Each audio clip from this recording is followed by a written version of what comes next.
ये बिल्कुल नई सीरीज है। ये एनिमे अभी कुछ ही दिन पहले आया था, लेकिन मैंने इसे इग्नोर किया क्योंकि मुझे नहीं लगा था कि इसकी स्टोरी ज्यादा अच्छी होगी। पर अभी मैंने जब इसके कुछ एपिसोड देखे तो मुझे पता चला कि ये तो मेरी एक गलती थी। इसकी स्टोरी बहुत ज्यादा अच्छी है और आप इस वीडियो को एंड तक देखो। इसलिए इसका मैं एक छोटा सा रिकैप आपको बताता हूँ। ये एक डीमन लॉर्ड की कहानी है जो कि एक इमोर्टल था, जो लेकिन एक लेजेंडरी स्वॉर्ड की वजह से उसे मार दिया गया। हालांकि वो जानता था कि वो फिर से जिंदा हो जाएगा, लेकिन इसी चीज में उसे बहुत साल लगने वाले थे। और जब वो फिर रीइंकार्नेट हुआ तब उसे पता चला कि उसकी पावर्स कम हो चुकी हैं। यहाँ तक कि जिन लोगों पर वो भरोसा करता था उनमें से एक ने तो उसे धोखा तक दिया। ये कहानी सच में आपको पसंद आएगी, इसलिए इस वीडियो को करीबन 10-15 मिनट जरूर देखना। तो अभी कहानी की शुरुआत में हमें बताया जाता है कि एनलिथ और अर्थ दोनों अलग अलग दुनिया है। वैसे बाद में ये जाकर कंबाइन होने वाली है। यहाँ एक दुनिया पर वेल्टॉल का राज है, क्योंकि वो डीमन लॉर्ड है और उसके अंडर बहुत सारे डीमंस आते हैं। वैसे इन वर्ल्ड्स को हम दो अलग अलग स्पीशीज में बांट देते हैं। जैसा एक है इमोर्टल्स, जो कि इमोर्टल जैसे पावर्स की हैं और वो अमर हैं। हालांकि वो मर सकते हैं, लेकिन मरने के बाद वो कुछ सालों बाद रीइंकार्नेट हो जाएंगे। वैसे एक चीज और क्लियर कर दूं, अगर उन्हें कोई मारे ना तो वो नॉर्मल अमर ही हैं, वो मरेंगे नहीं। तो इन्हीं में से एक हमारा मेन कैरेक्टर वेल्टॉल, जिसके दुश्मन थे मोर्टल्स। और सीधी बात, मोर्टल्स और इमोर्टल्स के बीच लड़ाई चलते आ रही थी, जिस दौरान एक लेजेंडरी स्वॉर्ड वाले पर्सन ने वेल्टॉल के साथ लड़ाई करने का फैसला किया। इसका नाम ग्राम है और यहाँ इसकी लेजेंडरी स्वॉर्ड की वजह से वेल्टॉल की जान चली जाती है। हालांकि वेल्टॉल इससे इम्प्रेस था। आखिरी पलों में उसने ग्राम की तारीफ की थी, साथ ही वो मर रहा था, इसलिए उसने प्रॉमिस भी किया कि वो लौट कर जरूर आएगा। और उसके बाद सीन सीधा 500 साल बाद शिफ्ट होता है, जब वेल्टॉल जागने वाला था। अब तक दुनिया बहुत ज्यादा बदल चुकी थी और जैसा कि मैंने पहले बताया कि दो वर्ल्ड्स आपस में कनेक्ट हो चुके हैं। एक वर्ल्ड के पास थी मैजिकल पावर्स और दूसरे के पास थी टेक्नोलॉजी, जो कि अब कंबाइन होकर सभी ने शेयर कर ली थी। इसी चीज की स्टोरी हम बाद में जानेंगे, लेकिन अभी दुनिया अभी के हिसाब से देखा जाए तो 2099 में जी रही है। वैसे अब असली कहानी यहाँ से शुरू होती है। तो वेल्टॉल 500 साल बाद नींद से उठता है और सबसे पहले वो मिलता है मकीना से। ये उसकी एक लॉयल सर्वेंट है। मकीना यहाँ वेल्टॉल को बताती है कि वो 500 साल बाद जाग रहा है और इन 500 साल तक उसने उसके जागने का इंतजार किया। अभी मकीना के कपड़े बहुत अलग थे, मतलब नॉर्मली 500 साल पहले जैसे कपड़े पहनते थे उनसे बहुत ज्यादा अलग, और साथ ही ये जगह भी उतनी अच्छी नहीं थी। इसी वजह से वो वेल्टॉल से माफी मांगती है, लेकिन वेल्टॉल कहता है कि कोई बात नहीं, उसे इस चीज से कोई फर्क नहीं पड़ता। वो बस इस चीज से खुश है कि मकीना ने रीइंकार्नेशन रिचुअल को परफॉर्म किया और उसे फिर से उसकी लाइफ में लौटा दिया। असल में रीइंकार्नेशन के लिए भी पहले एक रिचुअल परफॉर्म करना पड़ता है और वेल्टॉल के लिए ये रिचुअल सिर्फ मकीना परफॉर्म कर सकती। वैसे वेल्टॉल को भी अभी नहीं पता था कि वो कहाँ पर है, इसलिए वो मकीना से इसके बारे में पूछता है। वेल्टॉल को लग रहा था कि शायद वो एनलिथ वर्ल्ड की इसी जगह पर है, लेकिन मकीना उसे नई दुनिया के बारे में बताती है। वो कहती है कि सब कुछ बहुत ज्यादा बदल चुका है। अभी से करीबन 80 साल पहले एनलिथ और अर्थ दोनों एक दूसरे से टकराए थे। ये वैसा वाला टकराव नहीं था जैसा कि हमने डायनासोर के टाइम पर सुना था। ये अलग तरीके का था। दोनों के ही टकराने से लगभग दोनों वर्ल्ड की 90% पॉपुलेशन खत्म हो चुकी थी। हालांकि इन लोगों के बीच आपस में वॉर भी हुई, लेकिन बाद में गवर्नमेंट ने डिसाइड किया कि ये वॉर खत्म की जाएगी, जिसके बाद दोनों ही वर्ल्ड के बीच के बचे हुए लोग पीसफुली रहने लगे। एनलिथ के पास मैजिकल पावर्स हैं और अर्थ के पास टेक्नोलॉजी, इसलिए इन 80 सालों में इस अर्थ ने भी बहुत ज्यादा एडवांस टेक्नोलॉजी जनरेट कर ली है। वैसे इसके बाद अब मकीना वेल्टॉल को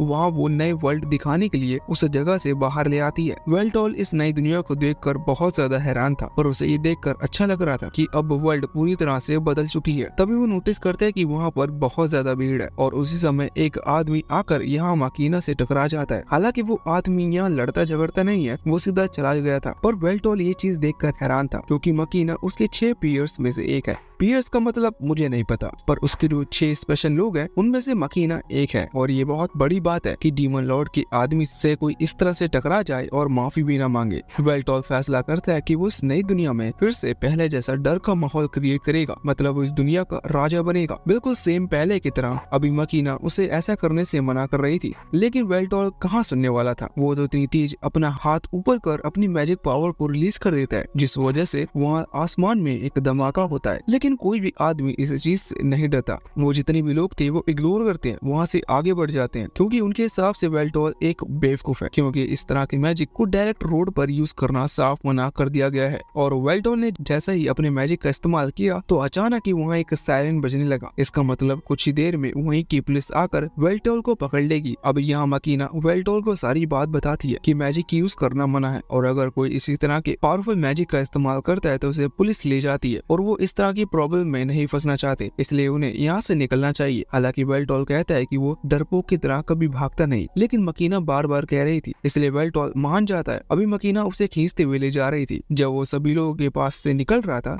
उसी दौरान उसे महसूस होता है कि उनमें से एक शायद ग्राम था। ग्राम मतलब वही लेजेंडरी वॉरियर जिसने अपनी लेजेंडरी स्वॉर्ड की मदद से वेल्टोल को 500 साल पहले खत्म किया था। हालांकि वेल्टोल यहाँ पर उसे देख पाता या उससे कुछ बोल पाता या फिर ये पता कर पाता कि सच में वो ग्राम है, इससे पहले मकीना उसे खींचकर वहाँ से ले जाती है। अब इसके बाद वो एक शांत सी जगह पर आकर बैठ गए थे। यहाँ पर भी मकीना वेल्टोल को बात बता रही थी कि जब 80 साल पहले दोनों वर्ल्ड कंबाइन हुए तब एक इंडस्ट्री रूल बनाया गया था। असल में हमें भी चीज पता है कि वॉर खत्म हो चुकी थी वेल्टोल की दर्द की बात से, क्योंकि एक कॉन्ट्रैक्ट बना था इमोर्टल्स और मोर्टल के बीच में लड़ाई नहीं होगी। लेकिन 80 साल पहले दोनों दुनिया आपस में टकराई और जब उथल पुथल हो गई कुछ बड़ी बड़ी इंडस्ट्रीज क्रिएट हुई, जिन इंडस्ट्रीज के लोगों को ये पसंद नहीं था कि इमोर्टल्स उनके साथ रहे, क्योंकि वो अमर है और इंडस्ट्री नहीं चाहती कि वहाँ अमर लोग रहें। इसलिए उन्होंने कुछ वेपन्स क्रिएट किए, जिनमें से एक इतना खतरनाक वेपन था जिससे इमोर्टल्स को भी मारा जा सकता था, और इस तरह से मारा जा सकता था कि वो फिर से रिइंकार्नेट भी नहीं हो पाए। और फिर इमोर्टल हंट का ऑर्डर दिया गया, जिसकी वजह से इस दुनिया के सब इमोर्टल्स लगभग मारे जा चुके हैं, और अगर कोई जिंदा भी है तो वो बहुत ज्यादा छुप कर रह रहे होंगे। हालांकि अभी वेल्टोल अपनी बाकी वाइफ डार्क पीयर के बारे में पूछता है, जिसमें से 6th डार्क पीयर खुद मकीना है। मकीना यहाँ पर 2 और नाम लेते हुए बताती है कि उन दोनों के बारे में उसे कुछ भी नहीं पता। तीसरा वाला जो था उसने मकीना को बचाने के लिए अपनी जान दे दी थी, उसका नाम रेनॉल्ड था। वैसे रेनॉल्ड का मानना था कि वो ऐसा खुद वेल्टोल के लिए कर रहा है क्योंकि मकीना उस रिचुअल को परफॉर्म कर सकती थी जो कि वेल्टोल को जिंदा करेगा, इसलिए तब उसने मकीना को जान बचाने का मौका दिया और खुद की जान गंवा दी। अभी वेल्टोल इस लॉयल्टी से बहुत ज्यादा इम्प्रेस था। वैसे उनमें से एक और का भी अभी ज्यादा पता नहीं है। और 5th जो है वो है मार्कस। वेल्टोल उसके बारे में भी पूछता है, लेकिन जैसे ही वेल्टोल उसके बारे में पूछता है तो मकीना कहने लगती है कि अब बातें बहुत हो गई, हम बाद में बात करेंगे। मुझे लगता है कि आपको अभी प्यास लग रही होगी क्योंकि आपने 500 साल से कुछ भी नहीं पिया। हालांकि वेल्टोल कहता है कि नहीं, उसे कुछ भी नहीं पीना, लेकिन मकीना कहने लगती है कि नहीं, आपको पीना होगा, मैं आपके लिए लेके आती हूँ, आपको वो चीज पसंद आएगी। और इतना कहकर वो वहाँ से चली जाती है। वो मार्कस के बारे में बात नहीं करना चाहती और इसी चीज का रीजन भी अभी हमें कुछ देर में पता चल जाएगा। और अब मकीना तो वहाँ से चली गई थी, वेल्टोल के पास कुछ करने को नहीं था, इसलिए वो वहीं बैठकर आसपास देखने लगता है। उसे आसपास बड़े बड़े बिलबोर्ड्स दिख रहे थे जिन पर वीडियो चल रही थी। उसे वीडियोस के बारे में नहीं पता, उसे सिर्फ इतना पता है कि फोटोज होती है, मतलब कि जिसे हम आईने में देखते हैं सेम वैसा ही, लेकिन यहाँ पर ये चलने वाली फोटो है। अभी वो इन्हें देख रहा था कि तभी उसकी नजर पड़ती है एक लड़की पर जो कि अभी इसी रोड से गुजर रही थी, लेकिन उसके पास अजीब सी एनर्जी फ्लर्ट हो रही थी जो कि उन बिलबोर्ड की तरफ जा रही थी। वेल्टोल को पहले ये चीज समझ में नहीं आती, लेकिन अचानक ही उन बिलबोर्ड्स पर लेजेंडरी वीडियो चलने लगती है जिन्हें हमें ब्लर करना पड़ेगा। ये लेजेंडरी वीडियो हमारे नहीं थे, वरना हम बिल्कुल भी ब्लर नहीं करते, मगर आप समझ सकते हो कि ये कहाँ की वीडियो है। हालांकि वेल्टोल को इस चीज से बिल्कुल भी अजीब नहीं लगा था कि इस तरह के वीडियोस यहाँ स्क्रीन पर चल रहे हैं। वेल्टोल को तो ये चीज अजीब लगा कि पहले यहाँ कुछ और था और अब कुछ और आ गया। वो तुरंत उस लड़की के पास जाता है और उससे पूछता है। हालांकि वो बिलबोर्ड कुछ ही सेकंड में चेंज हो चुके थे। वो लड़की ये देखकर हैरान थी कि वेल्टोल ने उसे पकड़ लिया क्योंकि वो किस तरह की पावर का इस्तेमाल करती है। इस बारे में वहाँ के नॉर्मल लोग पता नहीं लगा सकते। हालांकि वो वेल्टोल से कहती है कि उसने बस थोड़ी सी हैकिंग का इस्तेमाल किया, लेकिन वेल्टोल उन बिलबोर्ड्स के बारे में डिटेल में जानना चाहता था, इसलिए वो कहने लगता है कि तुम इस चीज में मास्टर लगती हो, क्या तुम मुझे बता सकती हो कि ये चीज क्या है और तुमने ये कैसे किया। जिस पर वो लड़की अब उसे बताना शुरू करती है। वो कहती है कि ये बिलबोर्ड्स हैं जो कि एडवर्टाइजमेंट के लिए यूज होते हैं और उसने कुछ नॉर्मल हैकिंग की मदद से इन्हें चेंज किया था कुछ लेजेंडरी साइट्स की वीडियोस पर। ये सुनकर वेल्टोल इम्प्रेस था। वैसे इसके बाद वेल्टोल उस लड़की से पूछने लगता है कि क्या तुम किसी मार्कस नाम के आदमी को जानती हो, वो मेरा फेमिलियर है। ये सुनकर वो लड़की थोड़ा सोचती है और वही सिटी के बहुत बड़ी बिल्डिंग की तरफ पॉइंट करते हुए कहती है कि उस कंपनी के सीईओ का नाम मार्कस है, शायद वही तुम्हारा दोस्त होगा। वेल्टोल उसे थैंक्स कहता है और तुरंत ही उस बिल्डिंग की तरफ निकल पड़ता है। यहाँ पर टाइम वेस्ट ना करते हुए वो कुछ ही सेकंड्स में बिल्डिंग के पास पहुंच चुका था। बिल्डिंग के अंदर आते ही वो वहाँ एक टायर जैसी चीज को देखता है और उसे इग्नोर करके लिए आगे बढ़ता है, जिसके बाद वो रिसेप्शनिस्ट से आकर मिलता है और कहता है कि उसे मार्कस से मिलना है।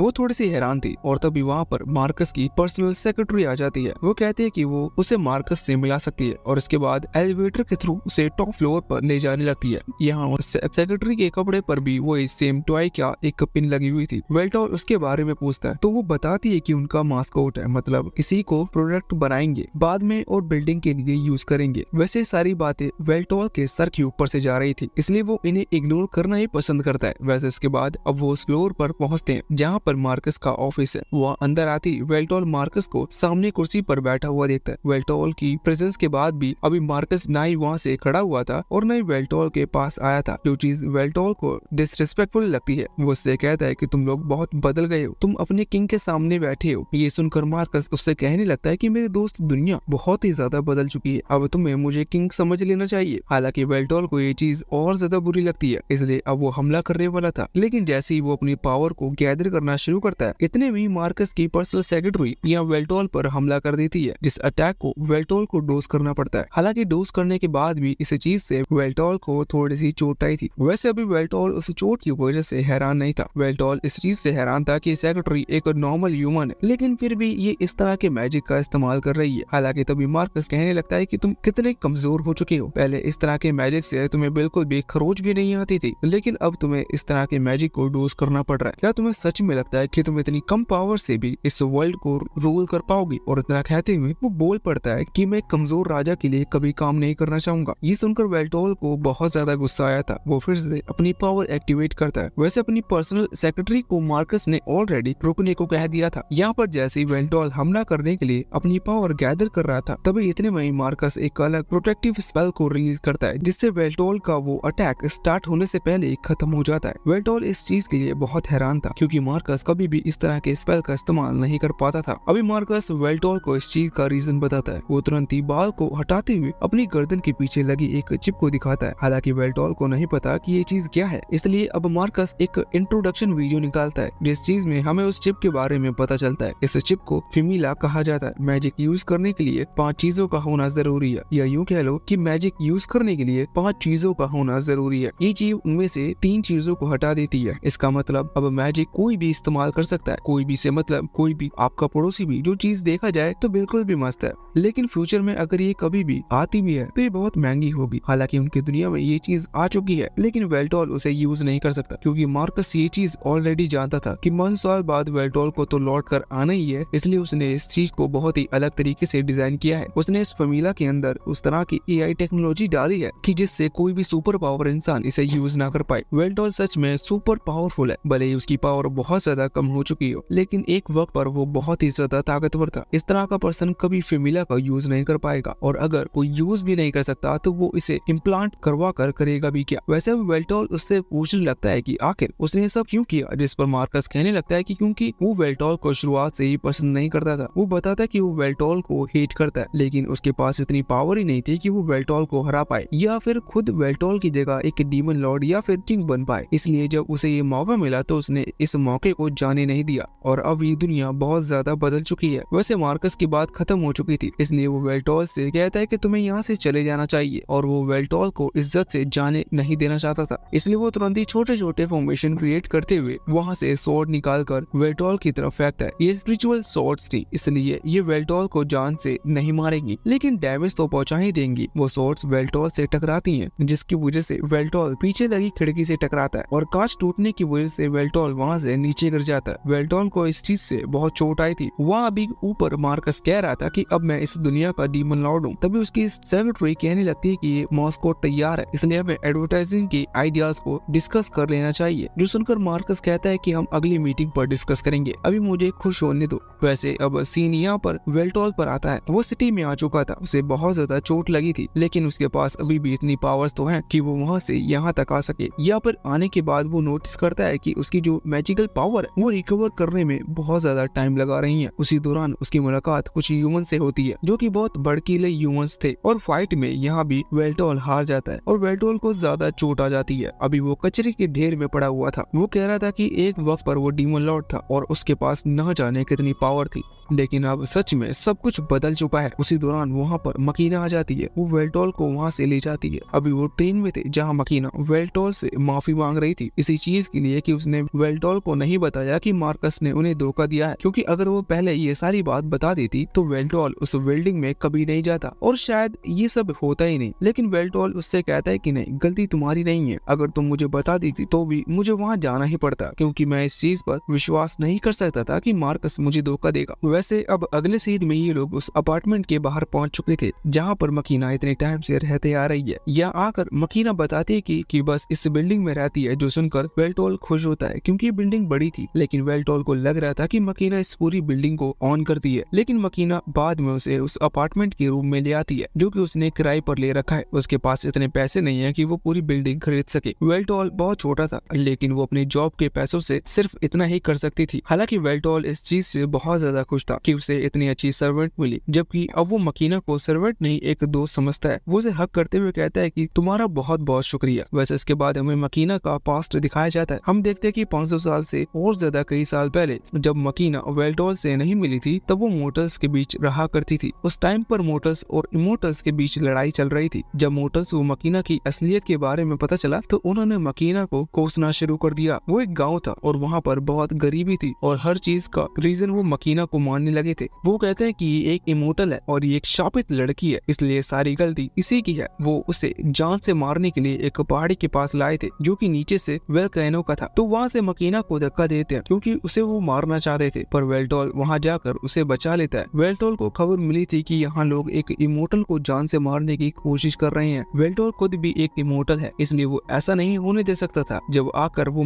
मकीना से मिलता है तो उसे लगता है कि मकीना को एक नए घर की जरूरत है, इसलिए वो मकीना की तरफ अपना हाथ बढ़ाता है और कहता है कि क्या वो उसकी सर्वेंट बनेगी। जिसके बाद से इस चीज को मकीना ने एक्सेप्ट कर लिया था और तभी से वो वेल्टोल की एक लॉयल सर्वेंट है। और वो कितनी ज्यादा लॉयल है इस चीज के बारे में हमें बात करने की जरूरत नहीं है। वैसे अब करंट टाइम में हम देखते हैं कि अगले ही दिन सुबह मकीना जल्दी उठ जाती है क्योंकि उसे खाना तैयार करना था। वो उठकर पहले तो खाने की तैयारी करती है और इसके बाद अपने मिनिएचर वर्जन को बाहर बुलाती है। ये फिमिला की मदद से होता है। इसी चीज के बारे में हम बाद में थोड़ा सा और डिटेल में समझेंगे, लेकिन ये बहुत ज्यादा मस्त चीज थी। यहाँ जो मकीना का फेमिलियर वर्जन है उसका नाम एलेक है और वो भी सेम उसी की तरह दिखती है। ये मिनिएचर वर्जन बॉडी के साथ पूरी तरह से एक कनेक्ट होते हैं और ये भी फेमिला यानी कि वही चिप वाला डिवाइस लगवाने के बाद मिलती है। अभी मकीना उसे बता रही थी। इस दौरान मकीना उससे पूछती है कि वो कैसी है, जो चीज एलेक थोड़ा सा गलत समझ लेती है और मकीना का पूरी बॉडी चेकअप कर उसे बताती है कि उसका ब्लड फ्लो वगैरह सब बिल्कुल सही है। वैसे मकीना कहती है कि मेरा ये मतलब नहीं था। हालांकि इसके बाद अब वो खाना बनाने लगी थी। खाना जैसे ही बन जाता है तो वो यहाँ वेल्टोल के पास आ जाती है और उसे नींद से जगाती है। वेल्टोल उठकर जब उसे खाने को देखता है तो वो हैरान था क्योंकि आज से पहले उसने इस तरह के खाने की चीज नहीं देखी थी। हालांकि स्मेल से ही वो पता लग रहा था कि ये खाना कितना टेस्टी है। वेल्टोल के अंदर बहुत ज्यादा तमीज है, इसलिए वो खाना खाकर यह मकीना की तरफ तारीफ करता है और बताता है कि ये खाना सच में बहुत अच्छा है, जो सुनकर मकीना को भी बहुत खुशी होती है। वैसे अब खाना खत्म करने के बाद वेल्टोल मकीना से पूछता है कि क्या वो इस बीच किसी इमोटल से मिली है, जिस पर मकीना कहती है कि हाँ, वो कुछ इमोटल से मिली थी, जिसमें से 2 तो वो भी थे जो कि वेल्टोल के डार्क पीयर्स थे, लेकिन वो कहीं पर छुपे हुए हैं और अब मकीना को ये चीज नहीं पता कि वो कहाँ पर है। वैसे वेल्टोल मकीना से पूछता है कि क्या वो इमोटल हंट अभी चल रही है, जिस चीज पर मकीना कहती है कि नहीं, वो कई डेकेड्स पहले ही बंद हो चुकी है। इसका भी एक रीजन था। शुरुआत में इमोटल हंट्स को खुद मार्कस ने शुरू करवाया था क्योंकि तब उसे लगता था कि शायद वो पावर में आ गया है तो कई सारे इमोटल उसके खिलाफ चले जाएंगे, इसलिए तब उसने इमोटल्स को बिजी रखने के लिए उनके पीछे लोग लगा दिए जो कि उन्हें जान से मार रहे थे। इसी बीच उसने फायदा उठाकर खुद को स्ट्रॉन्ग बनाया और जब वो पूरी तरह से पावर में आ गया तो उसने इमोटल हंट प्रोग्राम को रुकवा दिया, जिस वजह से जो कुछ इमोटल्स बच गए वो आज छिपकर जी रहे हैं। वैसे छिपकर ना भी जिए तो वो नॉर्मली कुछ भी नहीं कर सकते क्योंकि सारी पावर मार्कस के हाथों में है। वैसे अब मकीना एक दिन का इंसिडेंट बताती है। वो कहती है कि जब वो अपने अपार्टमेंट में कुछ भूल गई थी और जब वो उस चीज को लेने गई तब उसने देखा कि वहाँ पर सामान इधर उधर पड़ा हुआ था। इसका मतलब वहाँ पर लड़ाई हुई थी। वहाँ था तो कोई नहीं, बस उसे वहाँ एक कागज मिला था। वो उस कागज को वेल्टोल को दिखाती है और कहती है कि इस पर बस इमोर्टल फर्नेस लिखा हुआ है। अब वेल्टोल को भी ये चीज समझ में आई कि नहीं, ये चीज हमें नहीं समझाई जाती। हम देखते हैं कि वो वेल्टोल उस कागज को छोड़कर सामने रखी चाय पर ग्लास उठाने के लिए हाथ आगे बढ़ाता है, लेकिन जैसे ही वो उसे पकड़ता है तो वो ग्लास उसके हाथ से छूट जाता है। ऐसा उसकी कमजोरी की वजह से हो रहा है। ये चीज हम ऑलरेडी जानते हैं कि उसकी पावर कम हो चुकी है, लेकिन रेइनकार्नेशन के बाद से सिर्फ उसकी नॉर्मल पावर ही कम नहीं हुई बल्कि उसकी पूरी बॉडी कमजोर हो चुकी है और साथ ही पिछले दिन जो उसे इंजरीज आई थी वो भी अभी तक हील नहीं हुई है। वैसे मकीना का मानना है कि वो वेल्टॉल की पावर अब नहीं लौट सकती। वो कह रही थी कि वेल्टॉल को पावर लोगों के फेथ की वजह से मिलती है क्योंकि वो लोग उसे जानते थे। अब ये चीज मुझे पूरी तरह से तो नहीं समझाई जाती पर शायद वेल्टॉल बुरा आदमी नहीं था, इसी वजह से लोग उस पर भरोसा करते थे और वही वेल्टॉल की असली पावर थी। लेकिन अब वो लोग मारे जा चुके हैं। यहाँ पर मैं इमोर्टल्स की बात कर रहा हूँ और उसके मर जाने की वजह से वेल्टॉल की पावर कम हो चुकी है। हालांकि वेल्टॉल कहता है कि अगर ऐसा है तो मुझे बस बाहर निकलकर लोगों को खुद के बारे में बताने की जरूरत है। वैसे भले ही उसे चोट लगी थी लेकिन फिर भी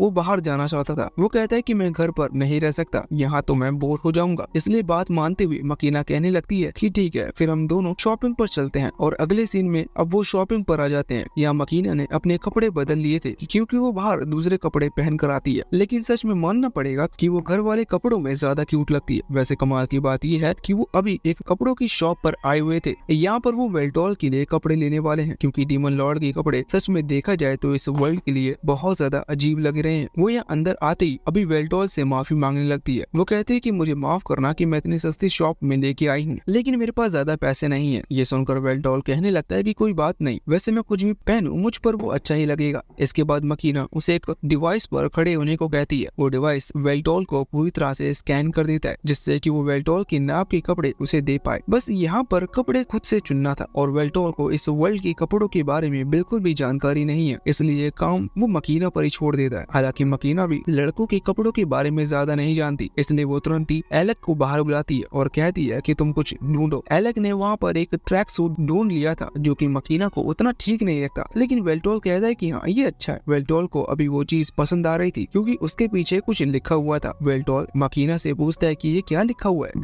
जिस पर मकीना बताती है कि एक बहुत ही पुरानी लैंग्वेज है, इसका मतलब डीमन लॉर्ड है। मतलब वेल्टॉल ये सुनकर खुश हो जाता है और कहता है कि ठीक है मैं समझ चुका हूँ कि यहाँ पर कुछ भी खरीदने से पहले पैसे देने पड़ते हैं, लेकिन ये सब कुछ ऑनलाइन हो जाता है, उसके पैसे कट चुके होंगे क्योंकि सब कुछ ऑटोमेटिक होता है। अब इसके बाद वो लोग एक रेस्टोरेंट में आ चुके थे। यहाँ पर बाहर बैठकर जब वो खाना खा रहे थे तब वेल्टॉल मकीना से पूछता है कि एक फेमिला का होना कैसा होता है। फेमिला मतलब कि वही डिवाइस जो कि गर्दन के पीछे लगाई जाती है। मकीना इस चीज पर कहती है कि वो बहुत इंपॉर्टेंट डिवाइस है और साथ ही वो बहुत ज्यादा यूजफुल भी है क्योंकि उससे हम सारी न्यूज पता कर सकते हैं, वेदर के बारे में पता लगा सकते हैं, यहाँ तक कि उससे कम्युनिकेट भी कर सकते हैं। अब ये सुनकर वेल्टॉल मकीना के गर्दन पर लगे उस डिवाइस पर हाथ फेरने लगता है, ये देखने के लिए कि क्या ये चीज अजीब है। वैसे तो देखा जाए तो मकीना को अजीब लगना चाहिए लेकिन उसे मजा आ रहा था और इसी मजे में उसकी हार्ट बीट बहुत ज्यादा बढ़ चुकी थी। यहाँ तक कि एलेक मतलब उसकी वही मिनिएचर फेमिलियर उसे आकर बताते हैं कि उसकी धड़कन बहुत ज्यादा तेज होती जा रही है। हालांकि वेल्टॉल ने अभी अपनी चेकिंग पूरी कर ली थी। वैसे यहाँ पर हमें भी कुछ चीजें जानने को मिलती है, जैसा कि जो फेमिला है ये मोबाइल को रिप्लेस कर बनाई है। पहले के लोग मोबाइल पकड़ कर रखते थे हाथ में, लेकिन फेमिला के आ जाने से मोबाइल का धंधा बंद हो चुका है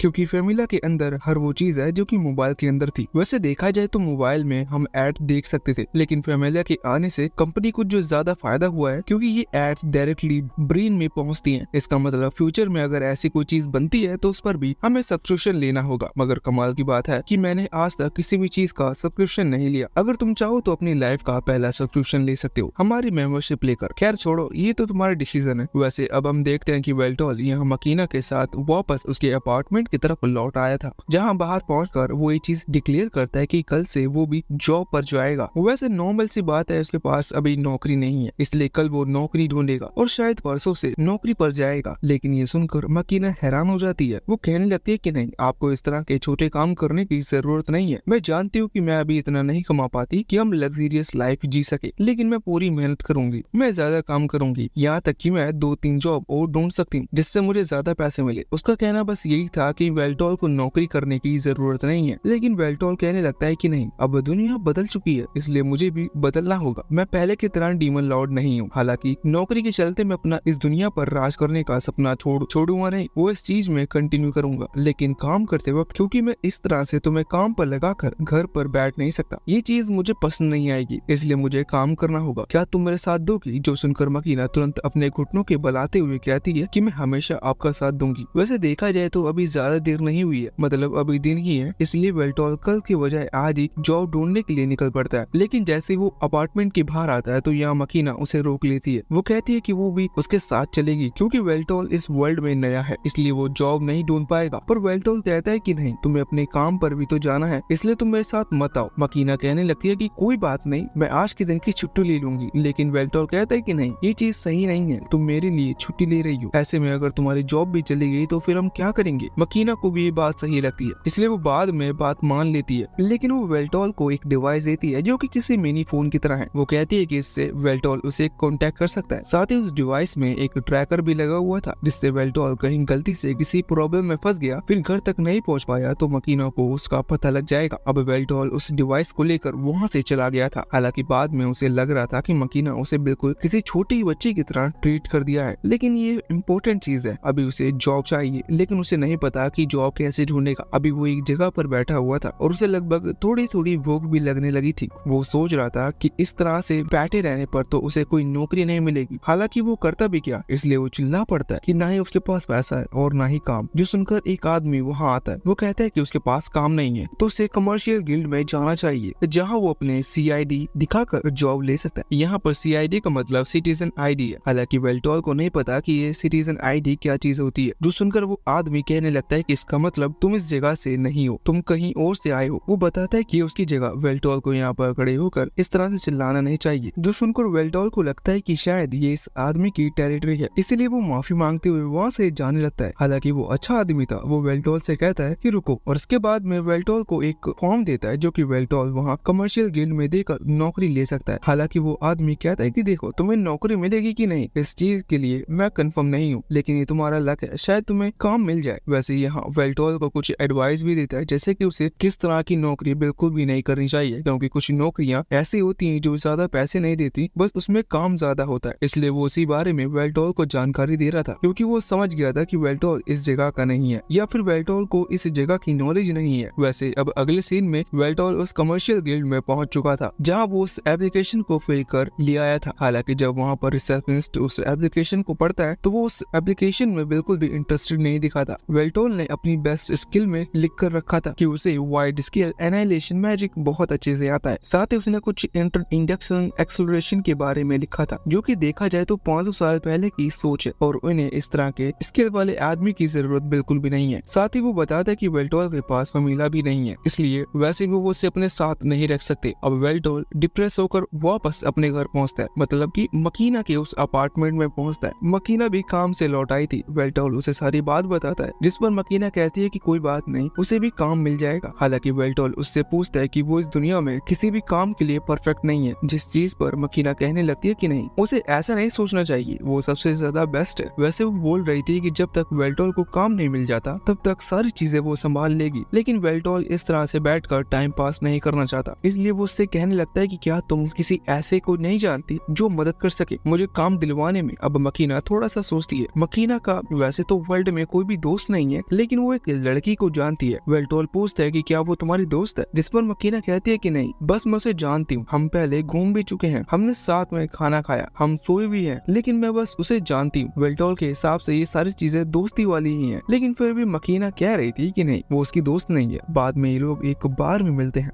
जहाँ वेल्टोल की मुलाकात मकीना के उसी दोस्त से होती है। ये दोस्त और कोई नहीं बल्कि वही लड़की थी जिसने बड़े बड़े बिलबोर्ड पर वो वीडियो चलाए थे। वैसे अभी वो यहाँ आकर वेल्टोल से मिलती हैं। वेल्टोल और वो एक दूसरे को पहले से जानते थे। वेल्टोल हैरान था कि यही वो लड़की है जो कि मकीना की वो दोस्त है। हालांकि मकीना उसे दोस्त नहीं मानती। वैसे अभी वो लड़की अपना नाम ताकाहाशी बताती है। वो कहती है कि वो वेल्टोल से मिलकर बहुत हैरान है, क्योंकि मकीना ने पहले उसे बताया था कि कुछ साल बाद ग्रेट डीमन लॉर्ड फिर से रिबॉर्न होने वाले हैं, लेकिन उसे लगा नहीं था कि वो डीमन लॉर्ड को देख पाएगी। वैसे अभी वो वेल्टोल को टच कर देख रही थी कि वेल्टोल असली है या नहीं, जो चीज मकीना को थोड़ी सी डिसरिस्पेक्टफुल लगती है, इसलिए वो कहती है कि तुम्हें ऐसा नहीं करना चाहिए। हालांकि वेल्टोल कहता है कोई बात नहीं, हमने से यहाँ हमारी मदद के लिए बुलाया है, इसलिए हमें इस पर गुस्सा नहीं करना चाहिए। वैसे वेल्टोल उनसे पूछता है कि उसकी मुलाकात कैसे हुई थी, जिस चीज पर ताकाहाशी कहने लगती है कि मकीना उसे एक वेबसाइट पर मिली थी। अभी यहाँ पर वो उस वेबसाइट के बारे में डिटेल में बात बता पाए, इससे पहले उसका ध्यान यहाँ मकीना पर जाता है, जो कि बहुत ही गुस्से में उसकी तरफ देख रही थी। इसका सिंपल सा मतलब यही था कि वो वेल्टोल को नहीं बताना चाहती कि वो किस तरह की साइट थी।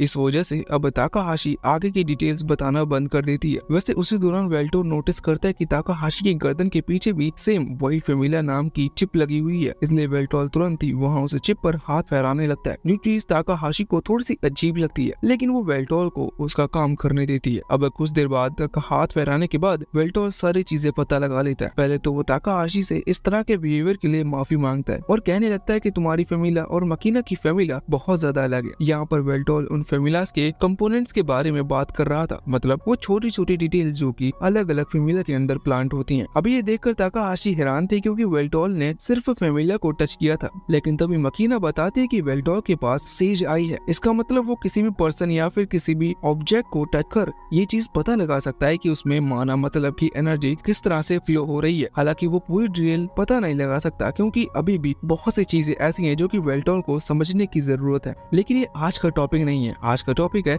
एक नौकरी ढूंढना, जिस बारे में वो ताकाहाशी से बात करते हैं। ताकाहाशी कहती है कि वेल्टोल को कमर्शियल गिल्ड जाना चाहिए, लेकिन वेल्टोल बताता है कि वो वहाँ ऑलरेडी जा चुका है, उसके पास एक फैमिला नहीं है, इसलिए वो वैसे भी उसे जॉब नहीं देंगे और मार्कस उसका बहुत बड़ा दुश्मन है, जिस वजह से फैमिला तो उसे बिल्कुल भी नहीं मिल सकती। इसलिए अब ताकाहाशी को भी कुछ सोचना होगा कि वेल्टोल क्या कर सकता है। अब ताकाहाशी कुछ देर तक सोचती है और सोचने के बाद वो कहने लगती है कि वेल्टोल बहुत हैंडसम है, वो 500 साल पुराना एक डीमन लॉर्ड है, उसकी आवाज भी अच्छी है, इसका मतलब वो एक स्ट्रीमर बन सकता है। स्ट्रीमर से मतलब आप वो यूट्यूब वाले लाइव स्ट्रीम में वीडियो करने वाले, हालांकि उस वर्ल्ड में यूट्यूब नहीं है, वहाँ कुछ और होगा, लेकिन अपन वैसा ही समझेंगे। वो बताती है कि स्ट्रीमर अच्छा खासा पैसा कमा सकते हैं। वैसे तो ये चीज थोड़ी सी मुश्किल होती है, लेकिन एक बार सिक्का चल जाए तो फिर ये हमेशा काम करता है। व्यूज के हिसाब से उन्हें पैसे मिलते हैं, साथ ही उन्हें प्रमोशन ब्रांड डील्स वगैरह भी मिलती हैं और कुछ लोग उन्हें ऐसे ही सुपर चैट में पैसे दे देते हैं। वैसे देखा जाए तो स्ट्रीमर बनने के लिए बहुत सारे इक्विपमेंट्स की जरूरत पड़ती है। ताकाहाशी बताती है कि उसके पास वो सारी चीजें हैं, बस वो थोड़ी पुरानी है, लेकिन अगर वेल्टोल थोड़ा सा फेमस हो जाए तो वो नई चीजें ले सकता है। हालांकि अभी मकीना इस चीज के थोड़े से खिलाफ थी क्योंकि उसके हिसाब से एक स्ट्रीमर बनना फ्यूचर के लिए एक सेफ जॉब नहीं है, क्योंकि इनका फ्यूचर नहीं होता, ये एक अनस्टेबल चीज है। वैसे देखा जाए तो मकीना की सोच हमारे वर्ल्ड के करंट टाइम लोगों जैसी है,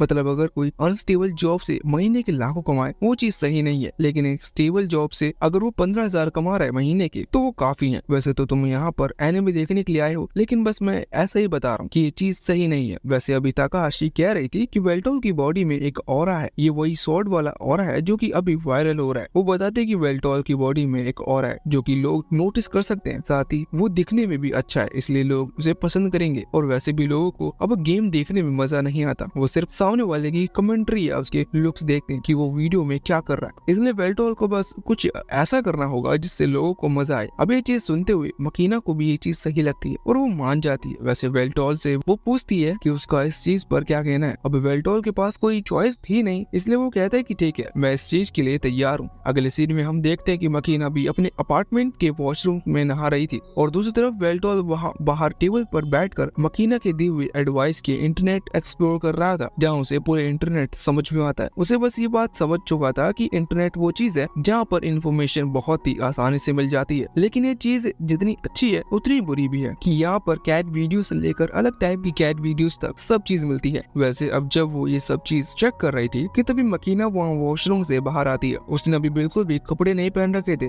और उसने थोड़ी पी भी रखी थी। वैसे अगले ही पल वो कपड़े पहनकर वेल्टोल से माफी मांगने लगते हैं अपने इस बिहेवियर के लिए, क्योंकि वो भूल चुकी थी कि अब वेल्टोल उसके साथ रहता है। वो बता दे कि वो इतने सालों में अपार्टमेंट में अकेले रह रही है, या अब रोज इस तरह से पीकर बाहर निकलना उसकी आदत बन चुकी है। वेल्टोल उससे कहता है कि कोई बात नहीं, वेल्टोल को इस चीज में कोई प्रॉब्लम नहीं थी। वो बोलता है कि तुम बिना कपड़ों की भी अच्छी दिखती हो, लेकिन वेल्टोल का मानना है कि वेल्टोल से ज्यादा अच्छा कोई नहीं दिखता। वैसे अब यहाँ कुछ ही घंटे बाद ताकाहाशी पहुँचती है। वो भी अपने साथ वो सारे इम्पोर्टेंट इक्विपमेंट्स लेकर आई थी जिनके बारे में उसने बताया था। वो यहाँ सभी को सेटअप करती है और वेल्टोल को कंट्रोलर से बता दिया, साथ ही उसने मॉनिटर भी ऑन कर लिया था और एक बहुत ही डिफिकल्ट गेम लगा लिया था। वो वेल्टोल से कहती है कि इस गेम को कई लोग ने बीच में छोड़ दिया था क्योंकि ये बहुत ज्यादा डिफिकल्ट है, लेकिन वेल्टोल के पास एनालाइजिंग स्किल है जिससे वेल्टोल शायद इसे क्लियर कर लेगा। लेकिन जब वेल्टोल उसे खेलना चालू करता है, जो गेम की शुरुआत होती है, वो वहीं जाकर मारा जाता है, जो कि एक बहुत ही बुरी शुरुआत थी। बाद में वेल्टोल कई घंटे तक उस गेम को खेलता रहता है, लेकिन फिर भी वो ज्यादा प्रोग्रेस नहीं कर पाया था, जिस चीज की वजह से ताकाहाशी कहती है कि वेल्टोल शायद गेम्स के लिए बनाई नहीं है। ये चीज सुनने में मकीना को थोड़ी सी रूड लगती है, लेकिन वेल्टोल कहता है कि नहीं, ताकाहाशी सही कह रही है। उसने अभी तक इस गेम को पूरी तरह से एनालाइज नहीं किया है और ना ही वो अभी इसे समझ पाया है कि ये गेम किस तरह से फंक्शन करता है, जो कि सही चीज नहीं है। मकीना कहने लगती है कि इसका मतलब वेल्टोल लाइव स्ट्रीम नहीं कर पाएगा, पर ताकाहाशी कहने लगती है कि नहीं, ऐसा नहीं है। वेल्टोल के अंदर एक परफेक्ट क्वालिटी है, क्योंकि सारी दुनिया एक हैंडसम लड़के को कॉन्फिडेंस के साथ फेल होते हुए देखना चाहती है, क्योंकि ये चीज उन्हें फनी लगती है क्योंकि देखा जाए तो इस पर अच्छे व्यू आ सकते हैं। वैसे अभी तक लाइव स्ट्रीमिंग ऑन नहीं की गई थी, इसलिए ताकाहाशी समझ जाते हैं कि हमें पहले की इंट्रो तैयार करनी होगी जहाँ वेल्टोल को खुद को इंट्रोड्यूस करना होगा, जिस पर वेल्टोल कहने लगता है कि ये चीज मैं नॉर्मल भी तो कर सकता हूँ, मतलब कि मेरा नाम वेल्टोल है और मैं एक डीमन लॉर्ड हूँ, वो भी 500 साल पुराना। लेकिन ताकाहाशी कहती है कि नहीं, ये चीज काम नहीं करेगी क्योंकि इस दुनिया में टोटल 5 मिलियन स्ट्रीमर्स है, जिसमें से सिर्फ 1% ही कम्युनिटी में सर्वाइव कर पाते हैं। वैसे यहाँ पर सर्वाइव से मतलब कि सिर्फ 1% ही अच्छे पैसे कमा पाते हैं।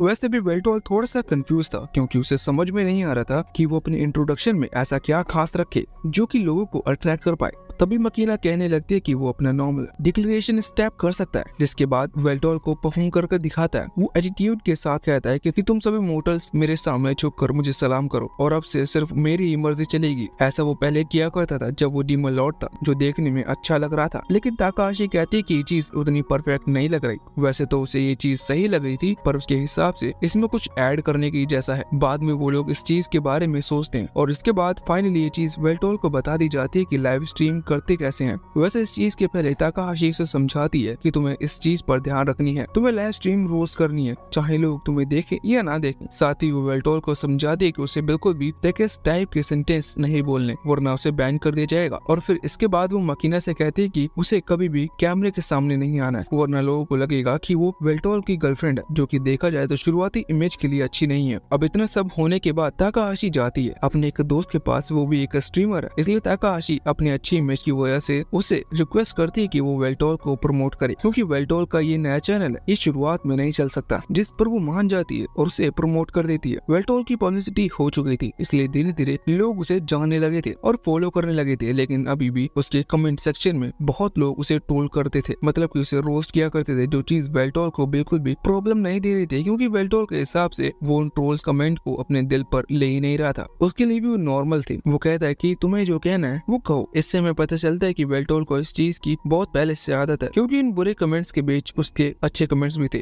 लेकिन इन बुरे कमेंट्स को एनकरेज करने की वजह से जब वो बुरे कमेंट्स बढ़ रहे थे, मतलब वेल्टोल की नेगेटिविटी इमेज बढ़ रही थी, तो इससे वेल्टोल की एक नेगेटिव पीआर हो रही थी। प्रेस में मार्केटिंग स्ट्रेटेजी होती है, जिस वजह से जिस तरह से तुम आजकल एक इन्फ्लुएंसर को इंस्टाग्राम रील्स पर देखते हो, वो सारे कैंपेन के हिस्सा होते हैं, पर उस तरह के रील्स क्रिएट करने के लिए पैसे दिए जाते हैं। अभी छोटे छोटे क्रिएटर्स को वैसे हमारी कई पीआर टीम नहीं है, इस वजह से मैं तुम्हें बता रहा हूँ, वरना मैं तुम्हें कभी ये बात नहीं बताता। वैसे वेल्टोल के नंबर्स बढ़ रहे थे और उसके व्यूज भी अच्छे आ रहे थे। उसकी जो लेटेस्ट लाइव स्ट्रीम थी उस पर टोटल 1 मिलियन व्यूज आते हैं, मगर इसका एक कारण भी था, एक गेम जिसे वेल्टोल ने डिसाइड किया था कि वो इस गेम को तब तक खेलेगा जब तक कि वो इसे पूरी तरह से क्लियर ना कर ले, और उसने पूरी लाइव स्ट्रीमिंग चलने दी। और जब उसने उस गेम को पूरी तरह से क्लियर किया, तब तक उसकी लाइव स्ट्रीमिंग पर 1 मिलियन व्यूज हो चुके थे। वैसे तभी हम देखते हैं कि वहाँ बाहर से मकीना आ रही थी, बाहर भी एक कैमरा लगा हुआ है जो कि मकीना को रिकॉर्ड कर रहा है। मकीना जब एंटर करती है तब तक वेल्टोल उस गेम को पूरी तरह से क्लियर कर चुका था। ये उस गेम का 3rd वर्जन था और फर्स्ट और सेकंड वर्जन को वेल्टोल पहले ही दूसरे लाइव स्ट्रीम में पूरा कर चुका है। अभी जो 3rd वर्जन था ये बहुत ही लंबा चला क्योंकि बहुत डिफिकल्ट था, इसलिए वेल्टोल अभी अपने सारे हेटर्स और सपोर्टर्स को थैंक यू कहता है, क्योंकि उन्होंने इतने समय तक उसकी लाइव स्ट्रीमिंग देखी। और बस इतना कहने के बाद अब वो लाइव स्ट्रीम एंड कर देता है, जिसके बाद मकीना वहाँ कमरे के अंदर आती है। अभी वेल्टोल बहुत देर से उस कुर्सी पर बैठा हुआ था, इसलिए वो बाहर जाने लगता है। वो कहता है कि मैं एक पार्सल लेने जा रहा हूँ। मकीना कहने लगती है कि वो पार्सल वो ला देगी, पर वेल्टोल कहता है कि वो खुद ले आएगा। असल में वेल्टोल को बस बाहर जाना था। मकीना कहती है कि ठीक है, जब तक वो वेल्टोल लौट कर आएगा तब तक खाना रेडी हो चुका होगा। अब वेल्टोल वहाँ से निकल पड़ता है। रास्ते में जब वो आस पास के लोगों को देख रहा था, उसी दौरान वो उन लोगों को भी देखता है जिनके पास रहने के लिए घर भी नहीं है और न ही खाने के लिए खाना है। और उसी दौरान उसकी नजर एक और लड़के पर पड़ती है जो कि देखा हुआ लग रहा था। ये वही लेजेंडरी वॉरियर ग्राम था। अभी उसे देखकर वेल्टोल हैरान था। हालांकि तभी हमें ग्राम की बैक स्टोरी बताई जाती है। ये तब का टाइम था जब ग्राम की उम्र इतनी ज्यादा नहीं थी। उसकी एक छोटी बहन भी थी जिसकी तबीयत बहुत ज्यादा खराब थी। पहले सीन में अभी वो उसकी देखभाल कर रहा था, लेकिन तभी उसके फादर उसे बाहर बुलाते हैं और उसे एक तलवार देते हुए कहते हैं कि अगर वो बाहर जाए तो वो तलवार लेकर जाए। असल में ग्राम को कुछ मेडिसिन लेने के लिए जंगल जाना था, लेकिन जंगल में अभी कुछ टाइम से मॉन्स्टर्स के होने की खबर मिली है, इसलिए वो उसे तलवार दे रहे थे। अभी ग्राम जाने ही वाला था, इसलिए उसकी मदर भी यहाँ उसके लिए थोड़ा प्रे करती है कि वो सेफली घर लौट आए। इसके बाद ग्राम तलवार लेकर निकल पड़ता है। उसे मेडिसिन लेने में थोड़ी देर लग जाती है। जब वो घर लौट कर आ रहा था, उसी दौरान उसे एक आवाज सुनाई देती है और जब वो पीछे देखता है तो उसे लिजर्ड पीपल की आर्मी दिखाई देती है। ये आर्मी वेल्टोल की एक जनरल की आर्मी है। अभी ग्राम को समझ में नहीं आया था कि वो वो इस तरह के जंगल में क्या कर रहे हैं, लेकिन ग्राम उनसे पंगा नहीं लेता क्योंकि वो बहुत बड़ी आर्मी थी। बाद में वो अपने घर के रास्ते लौट जाता है, लेकिन जब वो घर पहुंचता है तो वो देखता है कि उसके घर को साथ ही उसकी फैमिली को किसी ने जला दिया।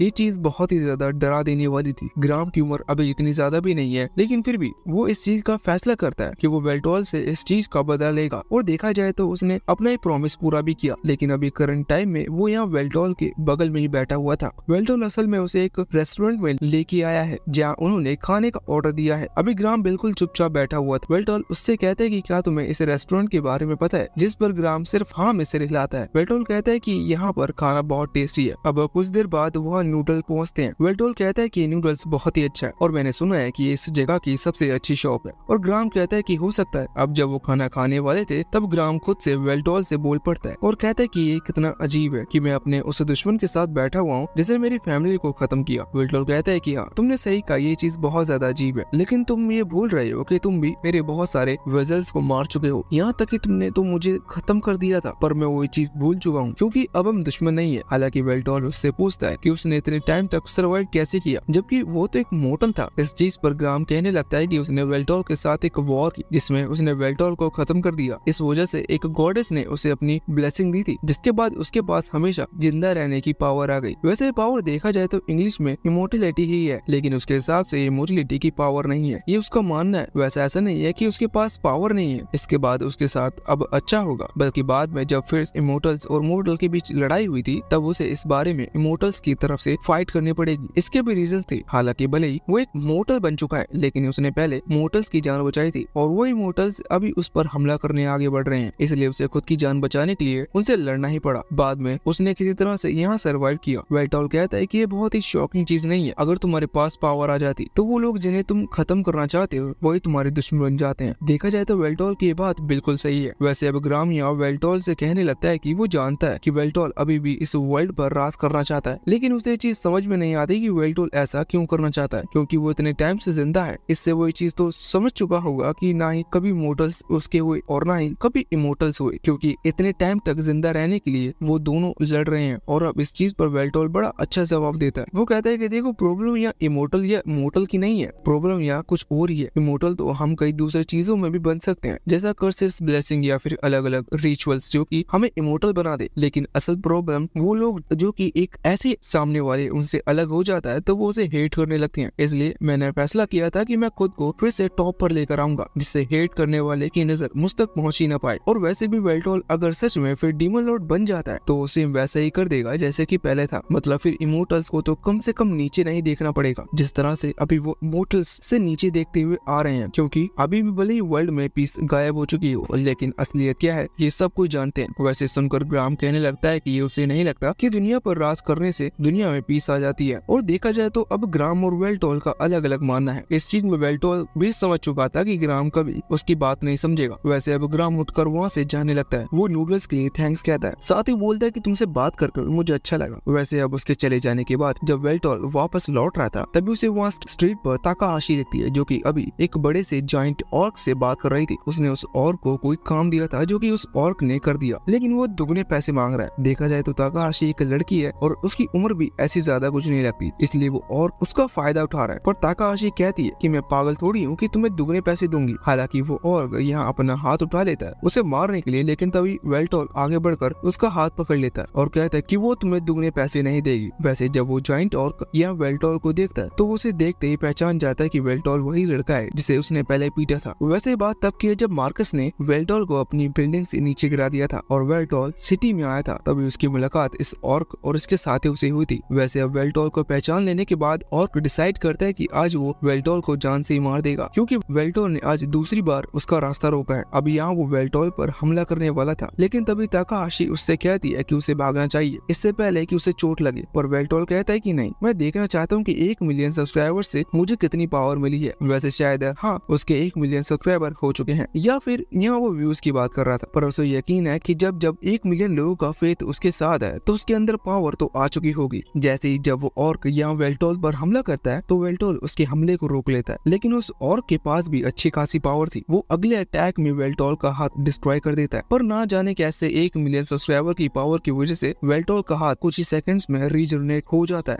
और वेल्टोल एक सिंपल से अटैक के साथ साथ उस और को यहाँ से दूर फेंक देता है। काश ये 1 मिलियन सब्सक्राइबर हमें भी मिल पाते। वैसे वेल्टोल नहीं जानता कि वो और कौन है और वो असल में ताकाहाशी को मारने की कोशिश क्यों कर रहा है। जब तक ताकाहाशी आगे आती है तो वो वेल्टोल से पूछने लगती है कि वो ठीक तो है, जिस पर वेल्टोल कहता है कि वो पूरी तरह से ठीक है। पर इसके बाद वो उस और के बारे में पूछता है। ताकाहाशी बताते है कि उसे एक इम्पोर्टेंट काम था जिसके लिए उसने एक दिन के लिए एक बॉडीगार्ड की जरूरत है। इस वजह से उसने इस आदमी से बात की, लेकिन ये आदमी डबल पैसे मांग लेता है। अब यहाँ हमें पता लगता है कि शायद अभी वो काम पूरा नहीं हुआ है। वो अगले दिन के लिए उसकी हेल्प मांग रही थी, जो सुनकर वेल्टोल कहता है कि कोई बात नहीं, फिर तो मैंने उसे सही पीटा क्योंकि अब तुम्हें एक बैटल बॉडीगार्ड मिल चुका है। जो सुनकर ताकाहाशी वेल्टोल से रिक्वेस्ट करने लगती है कि क्या वो सच में उसका बॉडीगार्ड बनेगा, इसके बदले वो उसे उतना पे कर देगी जितना वो उस और को पे करने वाली थी। जो सुनकर वेल्टोल कहता है कि ठीक है, मैं बॉडीगार्ड बन जाऊंगा। वैसे भी तुम्हारा मेरे ऊपर एक एहसान था जो कि मुझे उतारना है। वैसे जैसे ही वेल्टोल यहाँ हाँ करता है तो ताकाहाशी कहने लगती है कि फिर हमें चलना चाहिए। कमाल की बात है कि मैं कितनी गड़बड़ कर रहा हूँ। मुझे लगा कि ये काम कल है, लेकिन वो आज की कह रही है और वो काम है चोरी का काम। इन्हें किसी चीज की चोरी करनी थी। अगले दिन में ये दोनों उस जगह पर पहुंच जाते हैं। जहाँ पर आकर ताकाहाशी वेल्टोल को समझाती है कि उसे सिर्फ उन लोगों को डिस्ट्रॉय करना होगा जितने टाइम में वो चीज चुरा लेगी। वेल्टोल समझने में थोड़ी सी गड़बड़ कर देता है और तुरंत ही वहाँ से भागकर उस मेन गेट से टकरा जाता है जिसके पीछे वो लोग छुपे हुए थे जिनसे ताकाहाशी वो चीज चुराने वाली है। ये याकुजा गैंग के मेंबर्स है। वैसे अब गेट तोड़ने के बाद वेल्टोल यहाँ उस शोरूम जैसे एरिया में आ चुका था। अभी वहाँ के लोग उसे देखकर बहुत ज्यादा हैरान थे। तभी वेल्टोल की नजर वहाँ टेबल पर रखे क्यूब जैसी चीज पर पड़ती है। वो तुरंत ही ताकाहाशी से टेलीकिनेसिस के थ्रू पूछता है कि क्या यही वो क्यूब जैसी चीज है वो चुराना चाहती थी, जिस पर ताकाहाशी कहती है कि हाँ यही वो चीज है। लेकिन अभी ताकाहाशी बहुत ज्यादा हैरान थी क्योंकि वेल्टोल के पास फमीला नहीं है, लेकिन फिर भी वो माइंड टू माइंड कम्युनिकेट कर पा रहा है। वेल्टोल कहता है कि उसके लिए ये चीज बहुत आसान है क्योंकि उसने जब ताकाहाशी की फमीला को टच किया था तो उसने उसकी सारी टेक्नोलॉजी कैप्चर कर ली और अपने मैजिक से सेम वैसे ही टेक्नोलॉजी क्रिएट की, वो भी बिना किसी टूल से। ये चीज थोड़ी सी शॉकिंग थी, लेकिन अभी मेन चीज ये है कि उस क्यूब को चोरी करना। वेल्टोल ताकाहाशी से कहता है कि उसे चिंता करने की जरूरत नहीं है क्योंकि वेल्टोल उस क्यूब को आराम से चुरा लेगा। इस पर ताकाहाशी कहती है कि ठीक है, लेकिन ध्यान रखना कि यहाँ पर जितने भी लोग हैं उनमें से किसी की भी जान जानी नहीं चाहिए। अभी वहाँ उन लोगों को समझ में नहीं आ रहा था कि ये लड़का कौन है और यहाँ क्या कर रहा है। हालांकि वेल्टोल ने ताकाहाशी को हाँ कर दी थी, इसलिए वेल्टोल यहाँ इनसे लड़े बिना पहले इन्हें अपने ऑरा से डराने की कोशिश कर रहा था। लेकिन जैसा कि हम जानते हैं कि उसकी पावर कम हो चुकी है, इसलिए 500 साल बाद उसका वो सेम ऑरा अब बचा नहीं है। इसी वजह से वो थोड़ा सा अजीब लग रहा था क्योंकि वो सिर्फ अपना हाथ उठाकर कुछ भी कहे जा रहा था। यहाँ उन याकुजा मेंबर्स को ये चीज समझ में नहीं आती, लेकिन वो वेल्टोल को ज्यादा सीरियस नहीं ले रहे थे। वैसे तो वेल्टोल भी ये बात जानता था कि उसकी पावर कम हो चुकी है, लेकिन अब जब 1 मिलियन लोग उसे जानने लगे हैं तो उसे थोड़ी तो पावर मिली होगी क्योंकि वेल्टोल को सारी पावर उसे कितने लोग जानते हैं इस चीज से मिलती है। हालांकि वहाँ याकुजा गैंग के मेंबर्स इस चीज से बोर होते हुए फैसला करते हैं कि उन्हें वेल्टोल को रास्ते से हटाना होगा। जोर सुनने के बाद वहाँ खड़ा हुआ एक मेंबर अपने पास से एक मैजिक गन निकालकर वेल्टोल पर हमला करना शुरू कर देता है, लेकिन वेल्टोल बॉडी स्ट्रेंथनिंग स्पेल का इस्तेमाल कर उन अटैक्स को डिस्ट्रॉय करते जा रहा था। अभी वो याकुजा गैंग का मेंबर कुछ देर तो हमला करते रहता है, लेकिन जब उसकी गन की बुलेट्स खत्म हो जाती हैं तो कुछ सेकंड के लिए उसे रिलोड करने के लिए रुकना पड़ता है। इसी चीज का फायदा उठाते हुए वेल्टोल ने अपनी रफ्तार बढ़ाकर बाकियों पर हमला करना शुरू कर दिया था। वेल्टोल उनकी एक्वा प्रेशर पॉइंट्स पर अटैक कर रहा था, जिस वजह से वो वहीं बेहोश होते जा रहे थे। वैसे उन गन वाले मेंबर्स ने इतनी देर में रिलोड की प्रोसेस आधी कंप्लीट कर ली थी, लेकिन जब वो अपने दोस्तों को बेहोश होता हुआ देखते हैं तो असली गन बाहर निकाल लेते हैं। हालांकि वो यहाँ पर गोली चला पाए इससे पहले ही ताकाहाशी किसी तरह के डिवाइस का कंट्रोल करते हुए यहाँ उस आदमी के विजन को कंट्रोल करने लगती है, जिस वजह से वो आदमी वेल्टोल को सही से देख नहीं पा रहा था, जिसके चलते वो अपने ही लोगों को गोली से मार देता है। ये असली गोलियां थी, लेकिन ये सिर्फ उन्हें बेहोश कर सकती हैं। बाद में जब सारे मेंबर्स बेहोश हो जाते हैं तो वेल्टोल उनमें से एक गन को उठाकर चेक करता है। इन गन में गोलियां डालने की जगह ही नहीं थी, लेकिन पीछे एक कार्ड लगा हुआ था और इसी कार्ड के थ्रू वो आदमी इस गन को रिलोड कर रहा था। वेल्टोल इस नई टेक्नोलॉजी को देखकर इम्प्रेस था। वैसे ही इम्प्रेस अभी ताकाहाशी भी है क्योंकि वेल्टोल ने याकुजा जैसे गैंग मेंबर्स को इतनी जल्दी हरा दिया। हालांकि अब इस समय तारीफ का नहीं था। वो कहती है कि तुम्हें जल्द से जल्द उस क्यूब लेकर वहाँ से निकलना चाहिए क्योंकि हम इस जगह से जल्द निकलेंगे वरना हम और बड़ी प्रॉब्लम में फंस सकते हैं। हालांकि जैसे ही वो अपनी ये सेंटेंस पूरा करती है तब तक गड़बड़ उन तक पहुंच चुकी थी। वेल्टोल पर अचानक ही कोई चीज हमला कर रही थी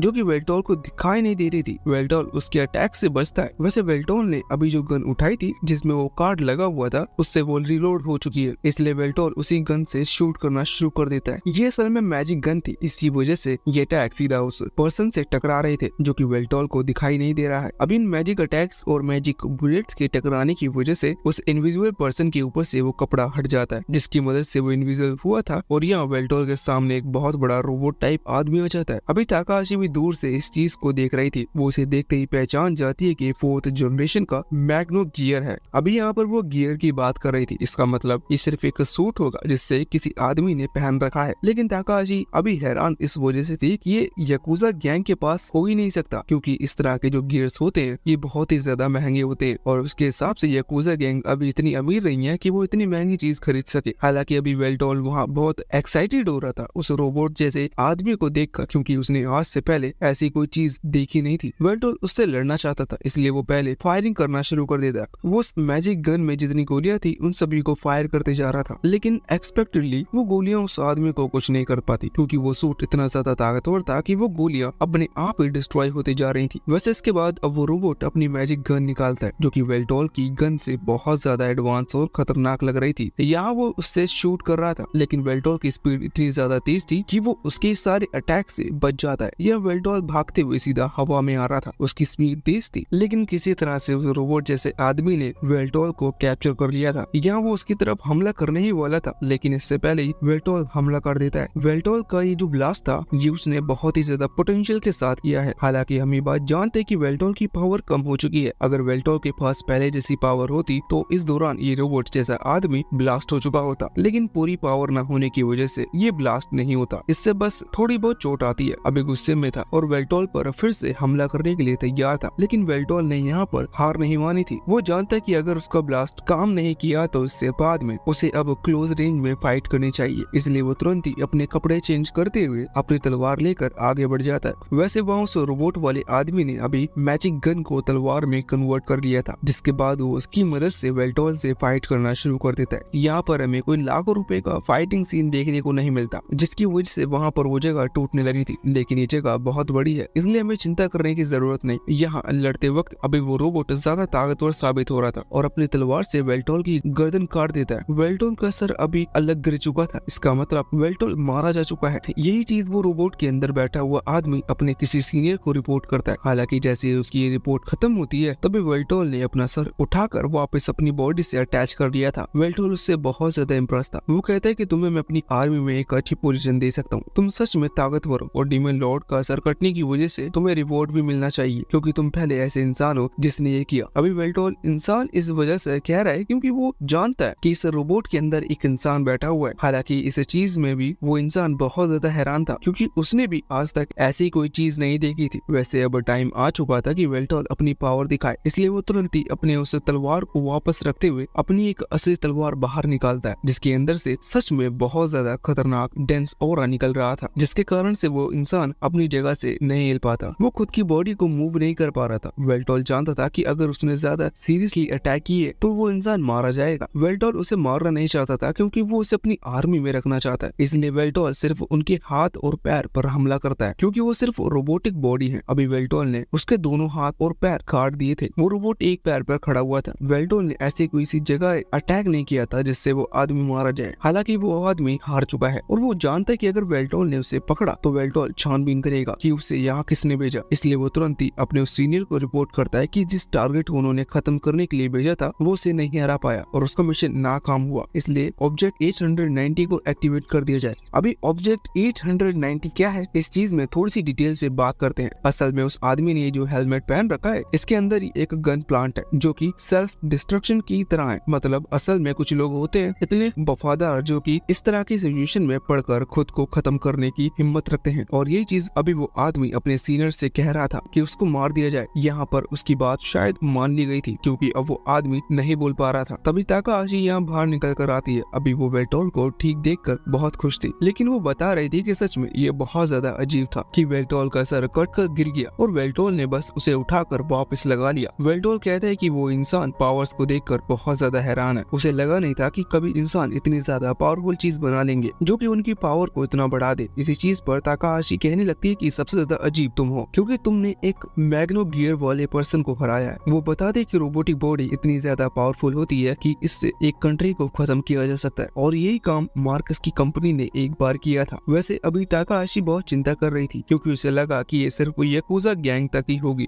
लेकिन अब जब इसमें एक मैग्नो गियर वाला जुड़ चुका है, इसका मतलब ये बहुत ही ज्यादा सीरियस चीज है। हालांकि वेल्टोल उससे पूछता है कि तुम्हें क्यूब के लिए इतनी मेहनत क्यों कर रही हो, जिस पर ताकाहाशी कहती है कि मेरे जिस क्लाइंट ने इस क्यूब को लाने को मुझे कहा था, उसे इसके अंदर से कुछ इन्फॉर्मेशन निकालनी है। वो बताती है कि क्यूब असल में एक स्टोरेज डिवाइस है और वो बेल्टोल से कह रही थी कि अगर बेल्टोल चाहे तो इसके अंदर की इन्फॉर्मेशन वो लोग चेक कर सकते हैं, जिस वजह से अब वो क्यूब ओपनिंग डिवाइस निकालती है, जिसमें उस क्यूब को रखने के बाद उनके सामने एक डार्क स्क्रीन आ चुकी थी। पहले तो उसमें कोई जानकारी नहीं थी, लेकिन फिर अपनी थोड़ी सी समझदारी की मदद से ताकाहाशी उस जानकारी को बाहर निकाल कर लाती है। लेकिन जानकारी के नाम पर वहाँ पर सिर्फ कुछ नाम लिखे हुए थे, जिनमें से किसी को भी ताकाहाशी नहीं जानती। हालांकि जब बेल्टोल उन नामों को देखता है तो वो पहचान जाता है क्योंकि ये वही इमोर्टल्स थे और इन्हें वो जानता था। लेकिन अभी तक ताकाहाशी बेल्टोल को ये चीज नहीं पता कि ये लिस्ट किस चीज के लिए बनाई गई है। इस वजह से ताकाहाशी अपने क्लाइंट को फोन लगाते हुए उससे ये चीज पूछती है, लेकिन उसका क्लाइंट कॉल नहीं उठा रहा था। इसलिए ताकाहाशी बेल्टोल से कहती है कि अगर हम इस चीज की जानकारी लेना चाहते हैं तो हमें उस क्लाइंट से पर्सनली जाकर मिलना होगा। बेल्टोल ने इस चीज पर हाँ कर दी थी, इसलिए अगले ही सीन में वो उस बिल्डिंग के बाहर पहुंच चुके थे। ताकाहाशी बताती है कि उन्हें यहाँ 13th फ्लोर पर जाना है, जिसके बाद वो यहाँ से आगे बढ़ना शुरू करते हैं। अब सामने वाला इतना इम्पोर्टेंट पर्सन है कि वो याकुजा जैसी गैंग से पंगा ले रहा है, तो उस बिल्डिंग में बहुत ज्यादा सिक्योरिटी तो होगी, लेकिन उस सिक्योरिटी को तोड़ते हुए ताकाहाशी बेल्टोल को वहाँ ऊपर की तरफ लेकर आ रही थी। ताकाहाशी इस चीज से खुद पर बहुत प्राउड फील कर रहा था क्योंकि उसे लगता है कि दुनिया में ऐसा कोई भी सिस्टम नहीं है जिससे वो हैक नहीं कर सकती। हालांकि इसके बाद अब वो एलिवेटर में आ चुके थे, जहाँ चढ़ने के बाद जब ताकाहाशी 13th फ्लोर के बटन पर प्रेस करती है तो वेल्टोल कहने लगता है कि बटन वो प्रेस करना चाहिए। ताकाहाशी को इस चीज से कोई प्रॉब्लम नहीं थी, पर वो वेल्टोल से पूछते कि ये कैसे रिक्वेस्ट हुई। वेल्टोल कहता है कि उसे बटन दबाना है और यहाँ बटन की बात कर रहा था। अब वेल्टोल जब 13th फ्लोर की बटन दबाता है तो कुछ भी नहीं होता। यहाँ ताकाहाशी बताती है कि असल में 13th फ्लोर पर डायरेक्टली नहीं जाया जा सकता, इसके लिए उन्हें पहले 2nd फ्लोर पर जाना होगा, फिर वहाँ से 17th पर और फिर ऐसे फ्लोर चेंज करते हुए वो 13th फ्लोर पर पहुँच सकते हैं। ये पूरी चीज एक पैटर्न की तरह थी जिससे खुद ताकाहाशी के क्लाइंट ने बनाया है क्योंकि उसे ये चीज पसंद है। अब कुछ देर की मेहनत के बाद ये 13th फ्लोर पर पहुंचते हैं और आगे बढ़ते हैं। वेल्टोल आगे बढ़ रहा था, इस वजह से ताकाहाशी कहती है रुक जाओ, क्योंकि उसका जो क्लाइंट है उसे ट्रैप बिछाना भी बहुत पसंद है। इसका मतलब इस फ्लोर पर बहुत ज्यादा ट्रैप्स होंगे जिनमें से अगर वेल्टोल फंस गया तो फिर वो जान से ही जाएगा।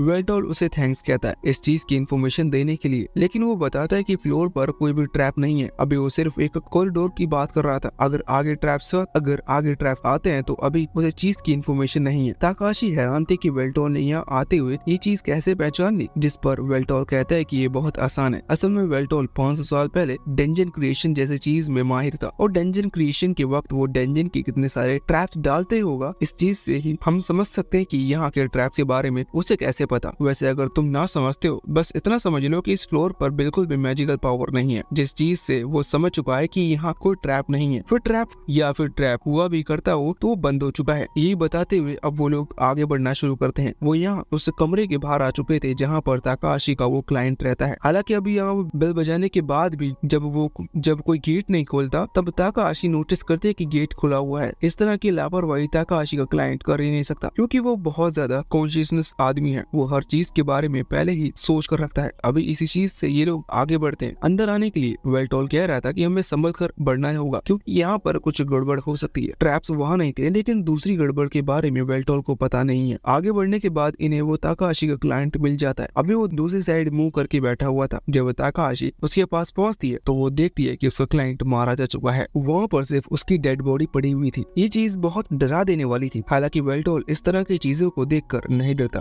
वो तुरंत ही आगे जाकर उस बॉडी पर लगे घाव को देखने लगता है। एक कट उस क्लाइंट की गर्दन पर था और एक उसकी चेस्ट पर। इसी वजह से उसकी मौत हुई। लेकिन वेल्टोल ये देखकर ही पहचान चुका था कि ये आदमी कुछ दिनों पहले ही मारा जा चुका है। वैसे इसका चेहरा देखकर वेल्टोल को लग रहा था कि वेल्टोल ने उसे कहीं देखा है, लेकिन तब वो इस तरह के सूट बूट में नहीं था। ये चीज सुनकर ताकाहाशी कहते हैं कि हाँ ऐसा पॉसिबल है क्योंकि उसका क्लाइंट अक्सर बाहर घूमता रहता है, नॉर्मल कपड़े पहनकर या फिर इस तरह के कपड़े पहनकर जिन पर किसी को शक ना हो। वैसे भी वेल्टोल बोल रहा था कि ये चीज नॉर्मल नॉर्मल है कि किसी ने इसको मारा क्योंकि इसके बहुत सारे दुश्मन होंगे, लेकिन वेल्टोर को ये सारी चीजें अभी उस क्यूब से कनेक्ट लग रही थी। वो कहता है कि इसने तुम्हें क्यूब लाने को कहा और इसी बीच इसे किसी ने खत्म किया। इसका मतलब सामने वाला ये चीज नहीं चाहता कि क्यूब की इन्फॉर्मेशन या फिर उस क्यूब में जो लिखा हुआ है वो क्यों लिखा है उस चीज की इन्फॉर्मेशन किसी और तक ना पहुंचे। वैसे देखा जाए तो अब ये लोग कुछ नहीं कर सकते, लेकिन ताकाहाशी का हैकर वाला दिमाग काम करना शुरू कर देता है। वो सोचते है कि इसका क्लाइंट इतनी बड़ी लापरवाही नहीं कर सकता, उसने जरूर कुछ न कुछ सबूत छोड़े होंगे, इसलिए वो उस कमरे को चेक करना शुरू कर देती है। वो ये चीज जानते थे कि यहाँ किसी ऑब्जेक्ट में उसे कुछ न कुछ मिल सकता है, क्योंकि अब यहाँ कुछ होता तो जिसने उसे क्लाइंट को मारा था वो उस चीज को आराम से चुरा लेता। इसलिए वो ऐसी जगह चेक कर रही थी जहाँ के बारे में कोई सोच नहीं सके, और इसी दौरान उसका हाथ एक ऐसे हिडन स्विच पर पड़ जाता है जिसकी वजह से वहाँ रखी टेबल में एक ड्रॉर निकल कर आती है जो कि पूरी तरह से छुपी हुई थी। उसके अंदर एक लैपटॉप रखा हुआ था। इस चीज से शायद उन्हें कुछ जवाब मिल जाते, इसलिए यहाँ वो उस लैपटॉप को ओपन करते हैं, लेकिन जैसे ही वो चालू होता है तो उन्हें उसमें बस बहुत सारी करप्ट फाइल्स देखने को मिलती हैं, और यहाँ उन फाइल्स की गिनती बहुत ज्यादा थी। ताकाहाशी को ये चीज समझ में नहीं आती, लेकिन वेल्टोर ये चीज समझ चुका था कि जितनी भी फाइल्स है ये एक ऑर्डर में अरेंज की हुई है, जो कि देख कर नहीं लग रहा, लेकिन ताकाहाशी बात मानकर उस ऑर्डर में उन फाइल्स को वापस ही करने शुरू कर देती है। जैसे ही सारी फाइल्स हटती हैं तो यहाँ उनके सामने एक वीडियो क्लिप आ जाती है जिसमें ताकाहाशी का क्लाइंट खड़ा हुआ था। उसने ये वीडियो इसलिए रिकॉर्ड किया था जिससे कि वो बता सके कि आखिर वो सीक्रेट क्या है जिसकी वजह से कोई उसे खत्म कर सकता है। ताकाहाशी के क्लाइंट को ये चीज ऑलरेडी पता थी कि शायद कोई ना कोई उस पर हमला करेगा और वो हमले से नहीं बच सकता, इसलिए शायद किसी हमले में उसकी जान चली जाए, लेकिन वो इतने बड़े राज को अपने तक रखकर मरना नहीं चाहता, इसलिए वो इस लैपटॉप में इस वीडियो को रिकॉर्ड कर रहा है जिससे किसी न किसी को ये चीज पता चल सके।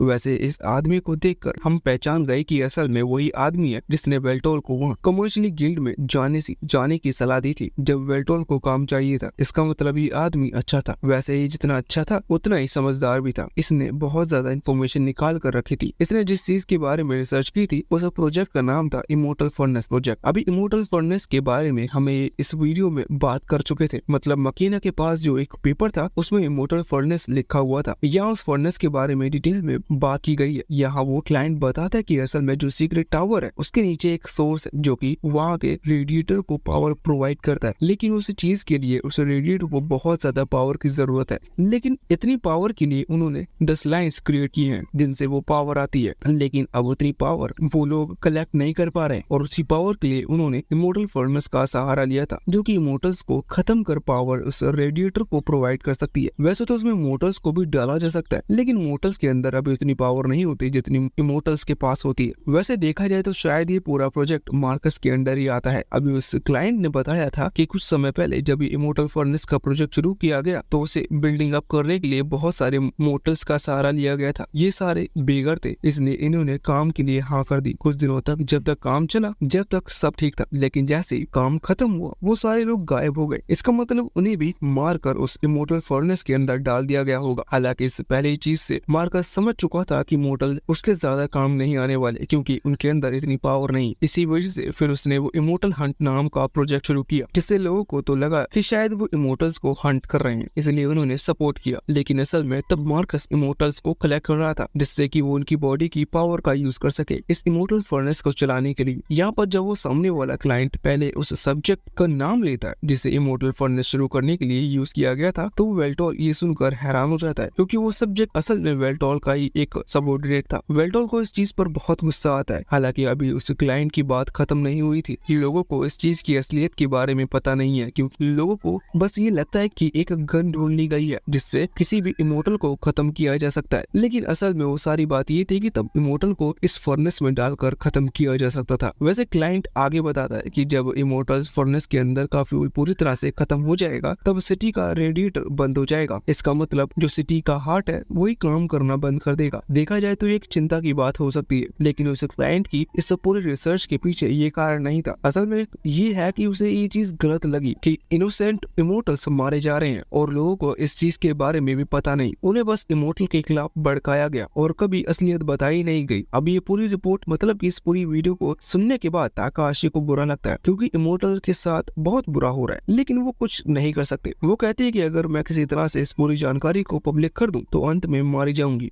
और इससे होगा कुछ नहीं। हालांकि वेल्टोर कहने लगता है कि तुम्हें इस चीज की चिंता करने की जरूरत नहीं क्योंकि डीमन लॉर्ड मतलब किंग ऑफ इमोर्टल्स मैं हूँ, इसलिए ये मेरी ड्यूटी है कि इस चीज के बारे में कुछ करूँ। हालांकि अभी यहाँ करना क्या है, वेल्टोन ने इसके बारे में सोचा नहीं है। वो कहता है कि सबसे पहले हमें इस चीज की इन्फॉर्मेशन देनी होगी कि इस आदमी के साथ हुआ क्या, जिससे कि हम इसे अच्छे से श्रद्धांजलि दे सकें, क्योंकि एक भला आदमी था। वैसे अब जब ये वहाँ से जा रहे थे तो वेल्टोन मकीना को कांटेक्ट करते हुए सारी बात बताने की कोशिश करता है, लेकिन मकीना रिस्पॉन्स नहीं दे रही थी। इस चीज से वेल्टोन को लगता है कि कहीं उसके साथ भी कुछ गड़बड़ तो नहीं हो गई, और बस इसी डर के साथ ये पार्ट यहीं पर खत्म हो जाता है। इसका अगला पार्ट हम तभी लाएंगे जब इस वीडियो पर अच्छा सपोर्ट आएगा, और कोशिश करेंगे अगर इस पर अच्छा सपोर्ट आया तो अगला पार्ट भी लॉन्ग वीडियो में ही हो।